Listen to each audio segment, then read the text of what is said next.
So I'm sure by now you've heard about Amapiano, the sound out of South Africa that has taken the world by storm. And so many Amapiano artists have risen to fame in a way that we haven't seen in a while in any other genre. And today, I get to spend the day with one of those artists, 22-year-old DJ from Eswatini, Uncle Waffles. Come with me.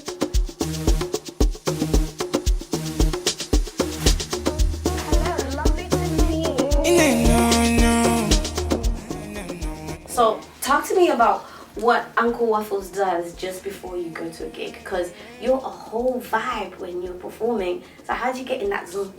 I don't, weirdly enough. Up until I get on the deck, I'm just a very awkward, quiet person. Like, if you'd meet me in my real life, you wouldn't think I do what I do. Really? You don't know me, yeah. Okay. I get that all the time. They're like, okay, but like, when she comes, we're like, this girl actually gonna do anything? Yeah. And then you realize that, oh, you know, definitely will. Why is that? Is that because Uncle Waffles comes out? Yes, it's like my Sasha Fierce, I guess. Uh-huh, yeah. like Beyonce said. Yes. All right. It's going to be a great vibe for us because we get to see you performing. All right, thanks. All right. Okay, so should we go? Sweet, let's go.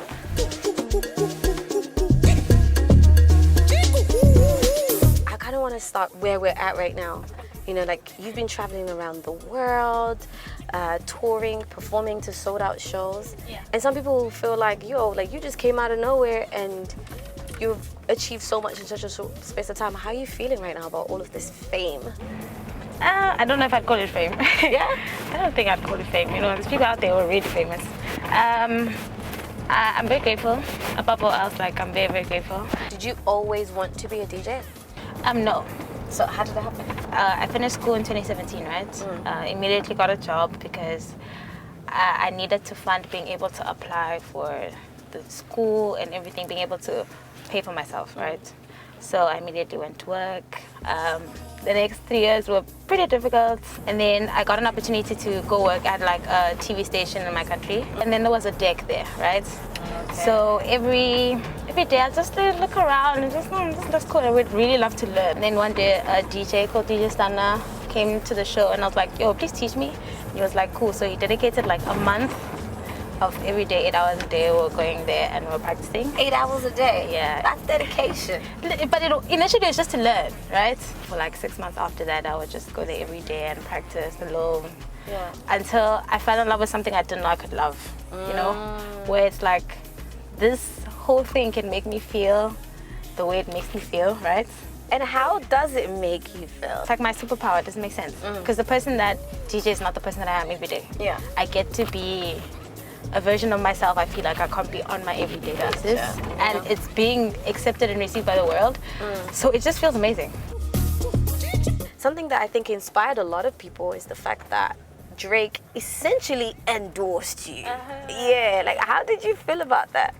It felt great. I was just like, yo, this is the biggest artist in the world. Yeah. Recognize me, even if it's just a small follow. The reality is sometimes it's about who you know.